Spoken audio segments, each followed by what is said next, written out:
ان کے الائز تھے، الائز کو یہی لگا کہ جناب کہ ہمیں تو پولیٹیکلی طور پر اگر ہم ایسولیشن میں چلے گئے، اقتدار سے نکل گئے تو ہمیں تو کچھ نہیں آنا، ان کے پاس تو بندے ہیں، یہ 20 لوگ جو ہیں یہ چلے آئیں گے. سو انہوں نے ان پی ٹی اے کے 20 لوگوں کو دکھا کے انہوں نے الائز کو ساتھ کر لیا تھا. یہ بڑی اسٹریٹجی تھی، یہ ٹرک تھا مجھے جو لگتا ہے. اور کوئی انہوں نے ووٹ نہیں ڈلوایا تھا عمران خان صاحب کے خلاف ان کی پارٹی کے، کیونکہ وہ ڈلواتے تو پھر وہ ان کے پاس زیادہ جواز آنا تھا کہ دیکھا انہوں نے ہمارے بندے توڑ کے ہمارے خلاف کیا ہے اور انہوں نے ہارس ٹریڈنگ کی ہے.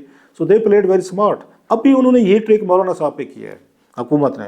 اب تھوڑا سا انہوں نے یہ طریقہ واردات بدلا ہے. طریقہ واردات یہ کیا کہ پہلے یہ اتنا حکومت گئے تھے ان کے پاس کہ جی ہم ترامیم لانا چاہتے ہیں، جس پہ رولا پڑ گیا. مولانا صاحب نے اپنی شرائط رکھی، چیزیں رکھیں، اور اس پہ نہیں ہو سکا کیونکہ اس میں عمران خان صاحب اور ان کی پارٹی آ گئے تھے. انہوں نے بیٹھ کے ساری چیزیں جو ہیں انہوں نے ہائی جیک کر لیں. اچھا مولانا صاحب کو بھی لگا کہ میرے بغیر تو کام نہیں ہو سکتا.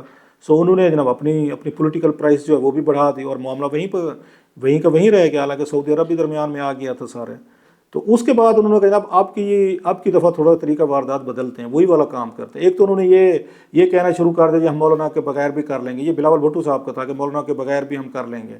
سو مولانا صاحب کو میسج چلا گیا بھائی صاحب یہ تو بس میں مس کر بیٹھوں گا، پھر میں 4 سال اپوزیشن میں بیٹھوں اور پھر میں وہ چیزیں کروں. سو انہوں نے فوری طور پر انہوں نے کہا جی بلاول اور میں جو ہے نا اپنا مسودہ دیں گے، حکومت سے ہم بات کریں گے اور عمران خان صاحب سے. وہی والا طریقہ کہ حکومت نے مین ویل انہوں نے پی ٹی اے کے ایم این ایز جو ہیں ان کے ساتھ زیادتی اٹھانا، ان کے ابڈکشن کے کیس، ان کی فیملی چھاپے وغیرہ شروع ہو گئے کہ جناب کہ یہ دیکھیں ہمارے پاس تو بندے پورے ہیں، ہم تو ادھر سے کر لیں گے. میں پھر کہتا ہوں انہوں نے پھر ان ترامیم پہ، میری رائے ہے آئی پہ بھی رانگ ریڈنگ ہے، وہ ان ترامیم پہ ان کا یہ پی ٹی اے کے لوگوں کے ووٹ نہیں ڈلوائیں گے کیونکہ بڑی اہم ترامیم ہے. سو اس لیے وہ حکومت افورڈ نہیں کرے گی کہ پی ٹی اے کے کسی بندے سے ووٹ ڈلوائیں. لیکن دکھایا انہوں نے ضرور ہے کہ یہ ہیں جی ہمارے پاس، ہم کر سکتے ہیں. سو مولانا صاحب کو میسج بھی بھیج دیا گیا.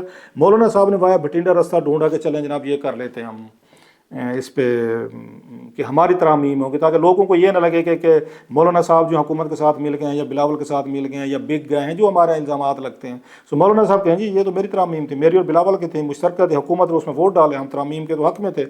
سو they are playing very smart. اور وہ نواز شریف سے ملاقات بھی ہو گئی ان کی، وہاں پہ چیزیں طے ہو گئی. اب یہ تینوں حکومت بلاول اور یہ جو ہے مولانا صاحب ہیں یہ اکٹھے ہو گئے ہیں. اب وہ کہیں گے عمران خان صاحب کو کہیں گے آپ بھی ووٹ ڈالیں. خان صاحب کہیں گے میں تو نہیں ووٹ ڈالتا. وہ کہیں گے دیکھا جی ہم تو آپ سے چاہتے تھے، اب خود ہی نہیں چاہتے کہ یہ متفقہ ترامیم، اور مولانا صاحب اس کو اعتراض بنا سکتے ہیں، ناراض ہو سکتے ہیں کہ دیکھا میں نے آپ سے ووٹ مانگا اپنی ترامیم پہ، آپ نے ووٹ ہی نہیں ڈالا. سو یہ ساری چیزیں میں نے یہ 17 ستمبر کے ویلاگ میں بتایا تھا، یہ جا کے دیکھ لیں 1 مہینہ پہلے کہ یہی اسٹریٹجی ہوگی بلاول اور مولانا صاحب کی، اور ایگزیکٹلی وہی ہوا ہے. نو لاسٹلی سر وہ یہ ہے کہ اس وقت پوری پی ٹی اے ناراض ہے، غصہ ہے، افسردہ ہیں کہ جناب بیرسٹر گوہر نے کیوں یہ ٹویٹ کیا کہ عمران خان صاحب صحت مند ہیں. ان کو گالیاں، ان کو گلوچ، ان پہ تانے، ان پہ چیزیں کیا کیا ان کو لقب دیا جا رہا ہے.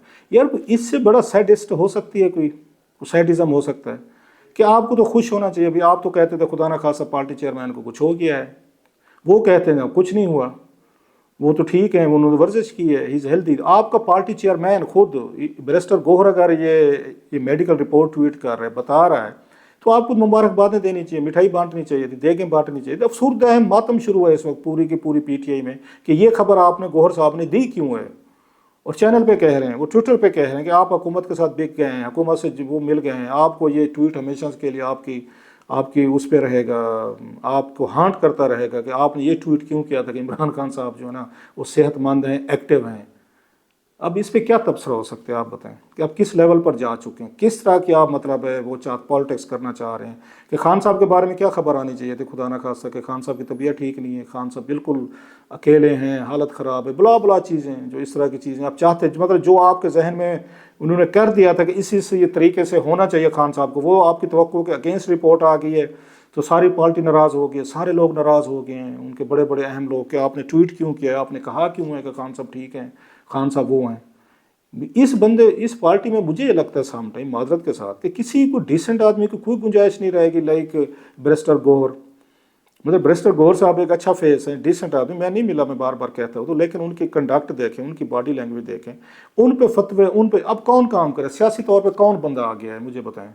کوئی سمجھدار، کوئی سیانہ بندہ باؤنے کو تیار نہیں آتا ہے. تو وہ پارٹی کہتی ہے ہمارے مطلب اب ورکر کہتا ہے کہ اب اس طرح کرو جیسے ہم چاہتے ہیں. تو پھر آپ ہر بندہ پھر آپ کا لیڈر ہے، پھر تو پی ٹی اے کو لیڈر کی ضرورت نہیں ہے نا، پھر تو ہر بندہ سردار ہے. وہ جس کو ہاتھ لگائے تو وہی کہتا ہے میں سردار ہوں، میں لیڈر ہوں. تو پھر تو چل گئی پارٹی، پھر چل گیا کام. یہ نہیں ہیں کہ لوگ نہیں ہیں کہ پہلے بھی نہیں آ رہے، کوئی ڈیسنٹ لوگ نکل گئے ہیں، اب گالی گلوچ والے، دھمکیوں والے، دوسرے کے عزت اچھالنے والے وہ لوگ آ گئے ہیں. لہٰذا گالی کلچر جو ہے، جو پہلے بھی تھا خیر 90s میں کسی حد تک تھا، اس لیول کا نہیں تھا جو اب آ گیا. کوئی لیڈر اب کوئی سیاست میں نہیں آنا چاہتا سر. اب وہی آئے گا جو اس گالی گلوچ کے گند میں، اس فتوے کے گند میں وہ سروائیو کر سکے گا. ادر شریف آدمی کی جگہ نہیں رہے گی سر. مطلب میں برسٹ گور صاحب کی حالت دیکھ کے پریشان ہو رہا ہوں.